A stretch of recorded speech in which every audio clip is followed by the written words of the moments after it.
आज मला हे मुरमुऱ्याचा सुशेला करायचा आहे. कोण सुशेला म्हणतं, कोण पोहे म्हणते.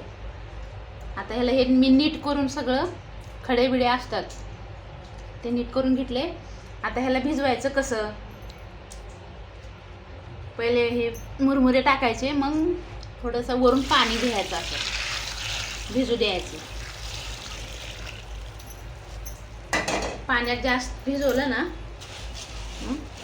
पूर्ण भिजवून घ्यायचे. असे पोहे हे मुरमुरे भिजू द्यायचं.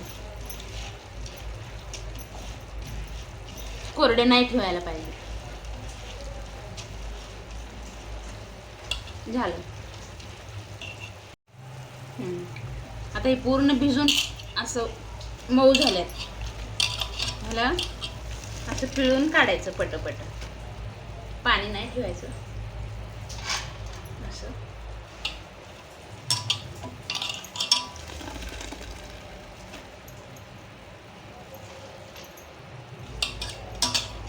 हां, हे पूर्ण असं घेतले. जरा हे लवकर येत नाही हाताला, असं सगळे घ्यायचं. हे पहिले पाणी पण घाण निघून जाते आणि स्वच्छ धुवून निघते. आता फोडणी कशी द्यायची, आपण कढई गरम झाली. आता तेल टाकायचं आपल्याला जसं आवडते तसं, कमी जास्ती, कोणाला कसं जास्त आवडते तसं टाकायचं. थोडं गॅस फास्ट करायचं.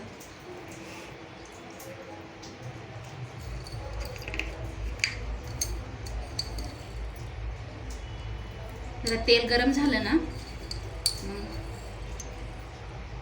मोहरी टाकायची.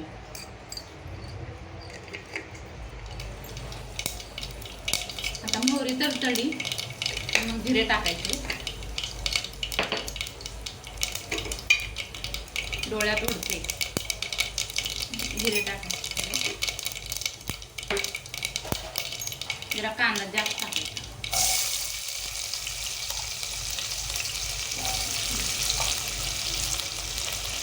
आता जरा कढीपत्ता टाकायचा. हिरवी मिरची टाकायची थोडी.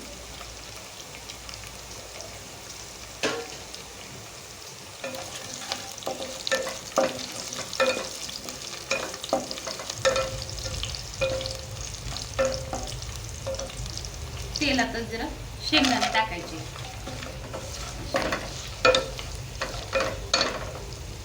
चवीनुसार मीठ टाकायचं.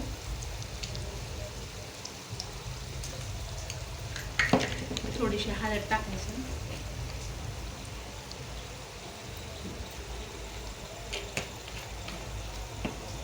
आता ह्याला मुरमुरे टाकायचे.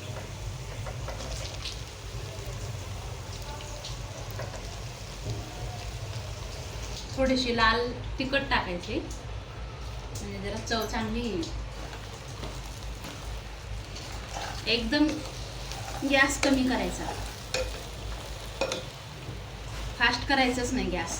एकदम लो गॅसवरच असं परतून घ्यायचं. एक 5 मिनिट. 5 मिनिटाच्या नंतर बंद करायचा गॅस. आता ह्याला थोडीशी कोथिंबीर टाकायची.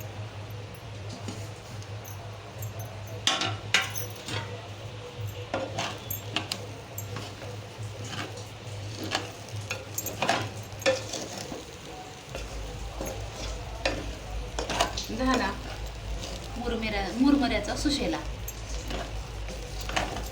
त्याला सुशेला म्हणतात. जास्त वेळ ठेवलं की मग हे जास्त कच्चं पण नाही ठेवायचं आणि जास्त असं गरम पण नाही करायचं. आता झाले हे पोहे.